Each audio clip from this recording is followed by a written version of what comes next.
বিশ্বনবী সূরা হাক্কা মন্ত্রমুগ্ধ তেলাওয়াতে, মন্ত্রমুগ্ধ সুর দিয়ে, মন্ত্রমুগ্ধ কণ্ঠ দিয়ে তেলাওয়াত করতে লাগলেন। এশার সালাতে ওমরে ফারুক দুলতে লাগলেন। ওমরে ফারুক যত শুনেন অবাক হয়ে যায়, যত শুনেন অবাক হয়ে যায়, যতই শুনে অবাক। কিরে? কারণ তিনি আরবি ভাষা বুঝতেন। এত সুন্দর শব্দের গাঁথুনি, এত প্রাঞ্জল বর্ণনা, এত সুন্দর অন্তমিল, এটা কবিতা না হয়ে পারে না। উনি মনে মনে ভাবলেন এটা মনে হয় কবিতা। It might be poem, it could be poem. Muhammad মনে হয় কবি হয়ে গেছে, তার কাব্য প্রতিভা দিয়ে সে এটা বানিয়েছে। তা না হলে এত সুন্দর কথা, এটা কবিতা না হয়ে পারে। ইন দ্য মিন টাইম বিশ্বনবী কিন্তু দেখতেছে না যে পেছনে ওমর। বিশ্বনবী তেলাওয়াত করছিলেন।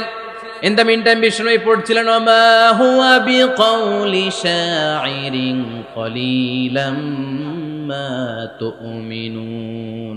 এই আয়াতের অর্থ হলো এটা কোনো কবির কথা নয়, খুব অল্প সংখ্যক লোকই তোমরা ঈমান আনো। সুবহানাল্লাহ পড়ে।